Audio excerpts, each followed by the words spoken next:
السلام علیکم ورحمۃ اللہ وبرکاتہ۔ بسم اللہ الرحمن الرحیم۔ الحمد للہ والصلاة والسلام علی رسول اللہ وعلی آلہ واصحابہ اجمعین۔ محترم سامعین کرام، میرا موضوع ہے اتباع رسول صلی اللہ علیہ وسلم، پارٹ نمبر 3۔ محمد صلی اللہ علیہ وسلم کی اتباع کرنا، ان کو فالو کرنا، ان کی پیروی کرنا، یہ ضروری ہے، کمپلسری ہے، بلکہ یہ ایمان کی شرط ہے۔ یعنی اس کے بغیر ہم مسلمان ہی نہیں ہو سکتے۔ ایک انسان اس وقت تک مومن اور مسلمان نہیں ہو سکتا جب تک کہ وہ رسول اللہ صلی اللہ علیہ وسلم کی پیروی نہ کرے اور رسول کی اتباع نہ کرے۔ کیا دلیل ہے؟ سورہ نساء آیت نمبر 65۔ فَلَا وَرَبِّكَ لَا يُؤْمِنُونَ حَتَّى يُحَكِّمُوكَ فِي مَا شَجَرَ بَيْنَهُمْ ثم لا يجدوا في أنفسهم حرجا مما قضيت ويسلموا تسلیما۔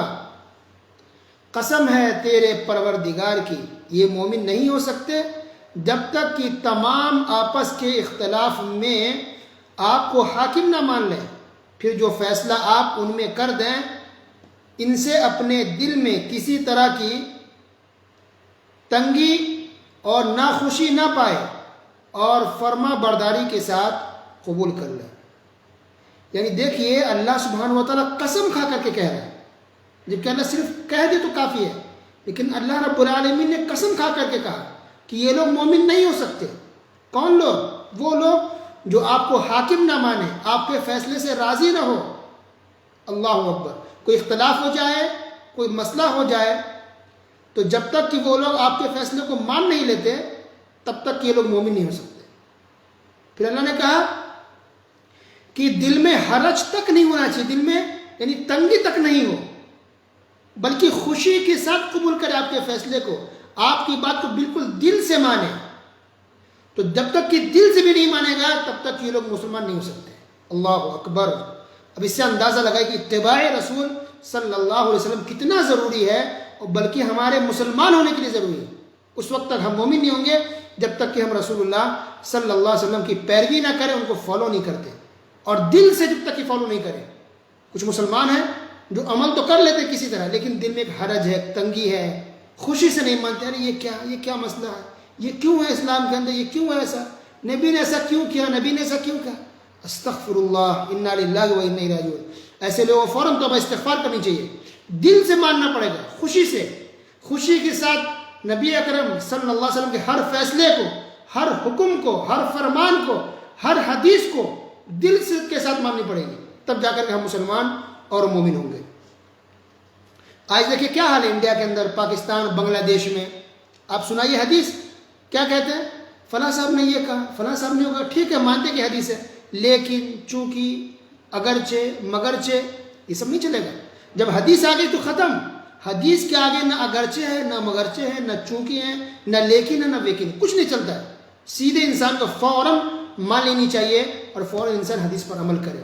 آپ کے علاقے میں کیا ہو رہا ہے، آپ کے گاؤں والے کیا کرتے ہیں، آپ کے باپ دادا کیا کرتے آ رہے تھے، فلاں صاحب نے کیا کہا۔ آج عام طور پہ لوگ یہی پیش کرتے ہیں، آپ حدیث سنائیے، کہیں گے فلاں حضرت نے یہ کہا، فلاں صاحب تو یہ کہہ رہے ہیں، فلاں صاحب تو وہ کہہ رہے ہیں، ہمارے بال سفید ہو گئے، ہماری عمر نکل گئی، آپ یہ بات بتا رہے ہیں۔ استغفر اللہ، انا للہ و انا الیہ راجعون۔ آپ کے بال سفید ہو گئے، آپ کی عمر نکل گئی، تو اس میں ہمارا کیا قصور ہے؟ نبی اکرم صلی اللہ علیہ وسلم نے ارشاد فرمایا، والذی نفسی بیدہ لا یؤمن احدکم حتی یکون ہواہ تبعا لما جئت بہ۔ قسم ہے اس ذات کی جس کے ہاتھ میں میری جان ہے۔ اللہ اکبر۔ رسول اللہ صلی اللہ علیہ وسلم بھی قسم کھا کے کہہ رہے ہیں، قسم ہے اس ذات کی، یعنی اللہ کی، جس کے ہاتھ میں میری جان ہے۔ تو کچھ لوگ ہاتھ کا ترجمہ نہیں کرتے، کہتے قبضہ قدرت میں، بیدہ، ید کا مطلب ہاتھ ہوتا ہے عربی میں، سارے لوگ جانتے ہیں۔ تو انڈیا، پاکستان، بنگلہ دیش میں آج بھی بہت سے، بلکہ اکثر مسلمان ایسے ہیں جو اللہ کے اسماء اور صفات میں تعویل کرتے ہیں، اللہ کے ناموں کو نہیں مانتے، اللہ کی صفات کو نہیں مانتے۔ ید کا ترجمہ ہاتھ سے نہیں کرتے، قبضہ قدرت میں۔ کہو قبضہ قدرت میں، اگر قبضہ قدرت ہی کہنا ہوتا تو کیا نبی کریم صلی اللہ علیہ وسلم وہ بات نہیں کہہ سکتے تھے؟ نبی کی زبان عربی تھی، فصیح اللسان تھے۔ اللہ اکبر۔ تو اس طرح کے لوگوں نے عقیدے کے معاملے میں گھوٹالے کیا، اللہ کے نام و صفات کا لوگوں نے انکار کر دیا، اپنی خواہشات، آرزوئے، تمنا کے چکر میں، رسم و رواج کے چکر میں لوگ رسول کی سنتوں کو چھوڑ کے رکھے ہوئے ہیں، رسول کی بات تک کو نہیں مانتے ہیں۔ تمنا ہے، آرزو ہے، خواہش ہے، رسم ہے، کیسے چھوڑ دے، رواج ہے ہمارا کیسے چھوڑ دے۔ اب تک ہمارے ہوتے آ رہا تھا شادیوں میں جہیز ہے، کیسے نہیں لے، کیسے نہیں دے، بارات ہے کیسے لے کر کے نہیں جائیں گے، لوگ کیا کہیں گے، کیسا لگے گا، شادی کیسے ہوگی بغیر بارات کے۔ استغفر اللہ، استغفر، تو معاملہ عقیدے کا ہو یا عبادت کا ہو یا کوئی بھی معاملات ہو، اللہ کے رسول صلی اللہ علیہ وسلم نے کہا کہ تم میں سے کوئی مومن نہیں ہو سکتا اس وقت تک جب تک کہ اپنی خواہشات کو، اپنی باتوں کو، اپنی تمنا، اپنی آرزو کو ہماری لائی ہوئی شریعت کے مطابق نہ کر دے۔ اللہ اکبر۔ رسول نے جو کیا وہی کرنا ہے، جیسا کیا ویسے ہی کرنا ہے، جو کہا ہے وہی کہنا ہے۔ ہم رسول کی مخالفت نہیں کر سکتے، رسول کے خلاف ہم نہیں جا سکتے، ہم رسول صلی اللہ علیہ وسلم کی بات کو سائڈ میں نہیں رکھ سکتے۔ اللہ اکبر۔ اللہ سبحانہ و تعالی نے ارشاد فرمایا سورہ نور آیت نمبر 51، سورہ نور آیت نمبر 51، انما كان قول المؤمنين اذا دعوا الى الله ورسوله ليحكم بينهم ان يقولوا سمعنا واطعنا واولئك هم المفلحون۔ ایمان والوں کا قول تو یہ ہے کہ جب انہیں اس لیے بلایا جاتا ہے کہ اللہ اس کے رسول، اللہ اس کا رسول ان میں فیصلہ کر دے، تو کہتے ہیں کہ ہم نے سنا اور مان لیا، یہی لوگ کامیاب ہونے والے۔ تو مسلمان کا طریقہ یہ ہے کہ جیسے اللہ کی بات ہے، جیسے رسول اللہ کی بات ہے، انسان فوراً مان لے کہ ہاں ہم نے سن لیا، سمجھ لیا، مان لیا، اطاعت کر لیا، چونکہ اگرچہ نہیں، ہماری خواہش یہ ہے، ہماری تمنا یہ ہے، یہ رسم و رواج ہے، اس کو کیسے توڑ دے، اس کو کیسے چھوڑ دے۔ استغفر اللہ۔ جہاں رسول کی بات آئے انسان فوراً تمام چیز کو قربان کر دے، چھوڑ دے، اپنی جوتی کے نیچے رکھ دے اور فوراً رسول کی بات کو مانے، رسول کی اتباع کرے، تب جا کر کے ہم مسلمان ہو سکتے ہیں۔ عبداللہ بن عباس رضی اللہ عنہما کے پاس ایک شخص آیا، کسی مسئلے کو پوچھا، انہوں نے بتا دیا کہ یہ بات اس طرح سے ہے، تو انہوں نے کہا کہ نہیں، فلاں شخص تو یہ کہہ رہے ہیں، فلاں شخص تو یہ بات کہہ رہے ہیں، تو ناراض ہو گئے۔ اتنے مشہور صحابی عبداللہ بن عباس رضی اللہ عنہما، انہوں نے کہا کہ میں تمہیں رسول کی حدیث سنا رہا ہوں کہ رسول اللہ صلی اللہ علیہ وسلم نے ایسا کہا، اور تم کہتے ہو کہ فلاں صاحب نے یہ کہا، فلاں صاحب نے یہ کہا۔ اللہ اکبر۔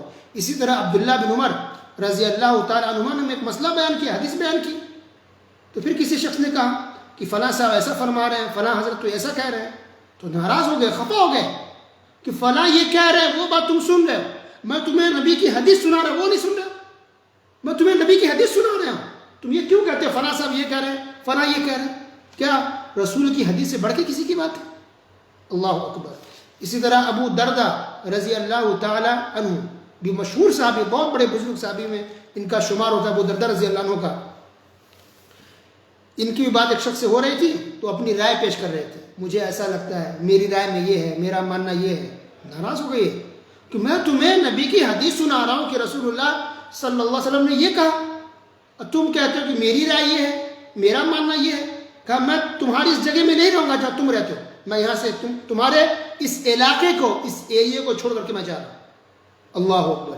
یہ تھے صحابہ کرام جن کے دلوں میں صرف رسول کی محبت نہیں تھی، بلکہ رسول کی محبت کے ساتھ ساتھ سنت کی محبت تھی، حدیث کی محبت تھی، نبی کی اتباع کی محبت تھی، نبی کی اتباع اور پیروی کرتے تھے۔ آج مسلمانوں میں یہ ہے کہ صرف ہم دعویٰ کرتے ہیں، رسول کا نام لیتے ہیں، محبت کے نعرے تو ضرور لگا لیتے ہیں، لیکن جب سنت کی بات آتی ہے، عمل کی بات آتی ہے، حدیث کی بات آتی ہے، تو دائیں بائیں جھانکنے لگتے ہیں۔ فلاں صاحب نے یہ کہا ہے، فلاں صاحب نے وہ کہا ہے، ہمارے علاقے میں ایسا ہو رہا ہے، تو ہمارے مسلک میں ایسا ہے نا، ہمارے مسلک، ہمارے مذہب کی کتاب میں ایسا لکھا ہوا ہے، انا للہ و انا الیہ راجعون۔ کیا کسی کا مسلک حدیث سے بڑھ کے ہے؟ کیا کسی کا مذہب حدیث سے بڑھ کر کے ہے؟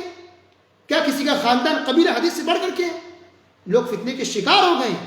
یہ بہت بڑی تبدیلی مسلمانوں کے اندر آ گئی ہے، جو کہ سراسر غلط ہے۔ شیطانوں نے دور کر دیا مسلمانوں کو کہ نبی کی حدیث لاکھ آپ سنائیے، یہ لوگ ماننے کو آج انڈیا پاکستان کے اندر لوگ تیار نہیں ہوتے۔